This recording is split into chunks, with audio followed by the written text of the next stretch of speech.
Pitcher stays empty even though the fridge is on and water should be flowing. This usually points to supply or sensor conditions, not a broken unit. In a Samsung beverage center, the autofill feature depends on water pressure, filter flow, and the pitcher seating correctly. You might notice the dispenser works, but the pitcher doesn't refill, or it fills very slowly and then stops. In some cases, the pitcher isn't aligned fully, so the system doesn't detect it. Other times, a clogged filter or low water pressure limits the flow. Instead of assuming something serious is wrong, these are the steps you can try to fix this and get the pitcher filling again. 1. Remove the pitcher and place it back securely in position.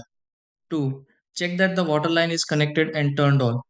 3. Inspect the water filter and replace it if needed. 4. Make sure nothing is blocking the water inlet area.